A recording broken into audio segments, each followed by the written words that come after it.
Soyez les bienvenus en ce dimanche matin. Que la grâce et la paix vous soient données de la part de Dieu notre Père et de Jésus-Christ, notre Sauveur. Réjouissez-vous toujours dans le Seigneur. Je vous le répète, réjouissez-vous. Le Seigneur est proche. C'est avec cette parole que j'aimerais vous souhaiter la bienvenue en ce 4e dimanche de l'Avent. Et j'aimerais vous proposer la lecture du texte de prédication dans le livre de la Genèse, au chapitre 18, quelques extraits. L'Éternel apparut à Abraham parmi les chênes de Mamré, alors qu'il était assis à l'entrée de sa tente pendant la chaleur du jour. Il leva les yeux et vit 3 hommes debout non loin de lui. Quand il les vit, il courut depuis l'entrée de sa tente à leur rencontre et se prosterna jusqu'à terre. Puis ils lui dirent : « Où est ta femme Sarah ?» Il répondit : « Elle est là dans la tente. » L'un d'eux dit : « Je reviendrai vers toi à la même époque, et ta femme Sarah aura un fils. » Sarah écoutait à l'entrée de la tente derrière lui. Abraham et Sarah étaient vieux, d'un âge avancé, et Sarah ne pouvait plus espérer avoir des enfants. Elle rit en elle-même en disant : « Maintenant que je suis usée, aurai-je encore des désirs ? Mon Seigneur aussi est vieux. » L'Éternel dit à Abraham : « Pourquoi donc Sarah a-t-elle ri en se disant : est-ce que vraiment j'aurai un enfant, moi qui suis vieille ? Y a-t-il quoi qui soit étonnant de la part de l'Éternel ? Au moment fixé, je reviendrai vers toi, à la même époque, et Sarah aura un fils. » Sarah mentit en disant : « Je n'ai pas ri, car elle eut peur. » Mais il dit : « Au contraire, tu as ri. » Chères sœurs et frères, chers amis, assis chez vous à la maison, ce 4e dimanche de l'Avent nous invite à nous réjouir.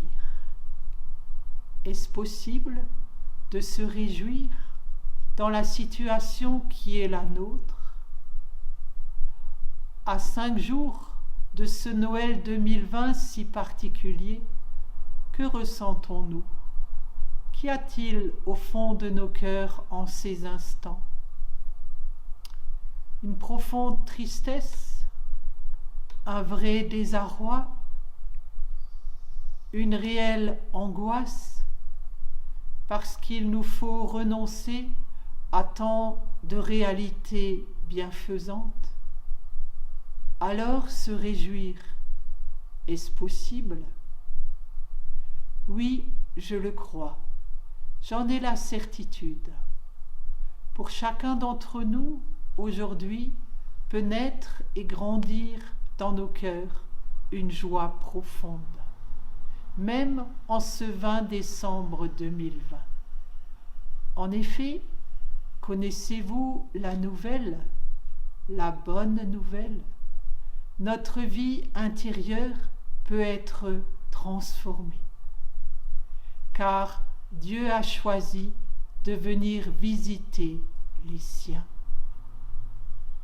La visite d'un être aimé, n'est-ce pas ce que vous espérez, chacun d'entre vous ?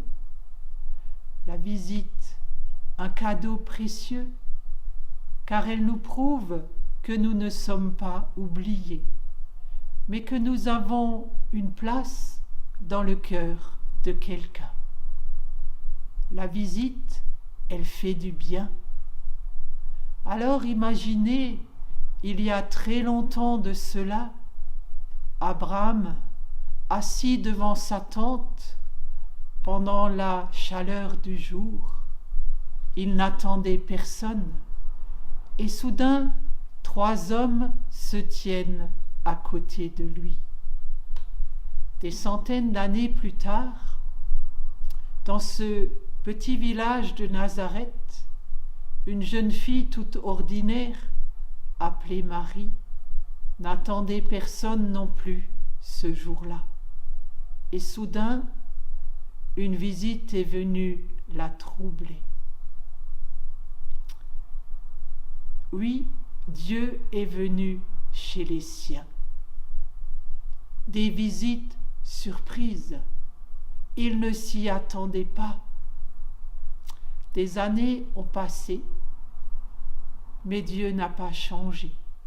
Aujourd'hui encore, il veut venir nous visiter, nous rencontrer là dans notre quotidien, là où nous sommes assis ce matin. Car Dieu, encore aujourd'hui, aime les visites surprises. N'est-ce pas trop stressant pour nous? Aurons-nous le temps de faire le ménage autour de nous et en nous? N'y aura-t-il pas tant de choses encore en désordre pour cette visite surprise? Pourtant, chers amis, réjouissons-nous, car Dieu veut venir dans notre quotidien, là où nous sommes. Ce n'est pas grave si nous ne sommes pas tout à fait prêts. Il vient pour te voir là où tu es. Et cette visite peut tout changer, comme elle a changé la vie d'Abraham et celle de Marie il y a 2000 ans. Car cette visite est porteuse d'une promesse. Dieu a un projet pour toi. Ta vie a un avenir. L'année prochaine, a-t-il dit à Abraham, je reviendrai, et ta femme aura un fils. À Marie, l'ange Gabriel lui dit, tu seras enceinte, et tu mettras au monde un enfant que tu appelleras Jésus. Des années avaient passé depuis que la promesse avait été faite à Abraham et aussi au peuple de Dieu pour la naissance du Messie.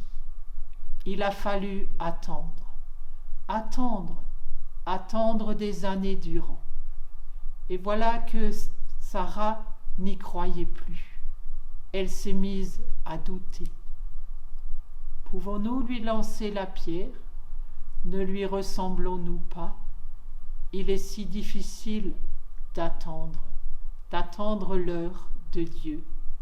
Et pourtant, je le crois, Dieu sait à quel moment nous pouvons recevoir le cadeau qu'il a prévu pour nous.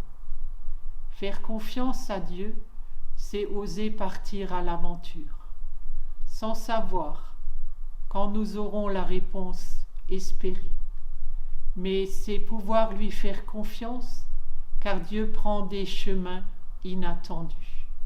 Il choisit un couple de personnes âgées, une jeune fille vierge, pour mettre son projet d'amour à exécution. Et voilà qu'aujourd'hui, il a peut-être besoin de toi et de moi, fragiles comme des vases de terre, pour que l'amour de Dieu et lui seul soit premier, et que ce soit vers lui que monte notre joie et notre reconnaissance. Amen. Prions ensemble. Seigneur, cela nous fait du bien de pouvoir nous approcher de toi aujourd'hui. Nous ne sommes pas venus les mains vides, mais accompagnés des valises de nos vies, remplies de notre passé, parfois lourd et douloureux, débordantes d'inquiétude pour ces lendemains pleins d'incertitudes qui se profilent, et habités de cette petite flamme d'espérance qui aimerait se raviver à quelques jours de Noël. Merci parce qu'en Jésus-Christ, ton Fils et Sauveur tant espéré, tu nous offres ce dont nos vies ont besoin. Tu ne te contentes pas de passer chez nous pour une visite éclair à l'occasion des fêtes, mais tu acceptes de t'installer chez nous, de faire ta demeure dans notre intérieur quelque peu chamboulé, pour nous accompagner dans notre vie ordinaire. Nous voulons te remercier, Seigneur, pour tous les messagers de bonnes nouvelles que tu as placés sur nos chemins de vie et qui nous ont encouragés dans notre foi. Nous te rendons grâce pour tous les enfants que tu as placés sur notre route. Sois béni pour chacun d'eux, pour leur regard, leur énergie et leur spontanéité. Nous voulons aussi te prier pour tous ceux qui se sentent seuls et qui voient venir avec angoisse ces jours de fête. Mets sur leur route une oreille attentive et un cœur disponible. Nous t'implorons pour tous ceux qui sont fatigués d'attendre une réponse à leurs prières et qui n'y croient plus, qui ne croient plus à ton intervention dans leur vie. Merci de ne pas les abandonner, mais de continuer à les porter. Et dans le silence de nos cœurs, nous te confions tout ce qui nous tient encore particulièrement à cœur ce matin.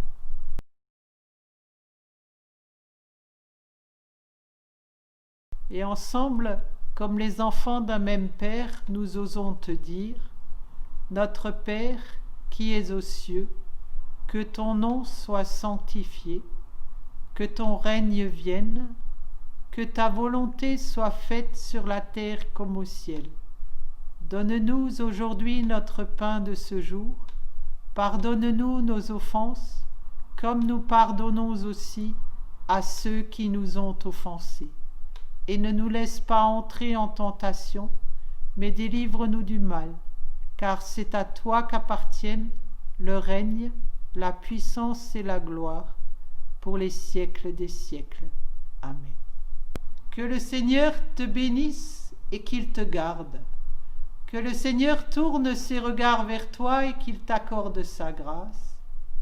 Que le Seigneur lève ses regards sur toi et remplisse ta vie de paix, de confiance et de lumière. Va avec cette certitude, le Seigneur vient aussi chez toi pour te visiter. Amen. Vom Himmel hoch, da komm ich her. Ich bring euch gute neue Meer. Der guten Meer bring ich so viel, davon ich singe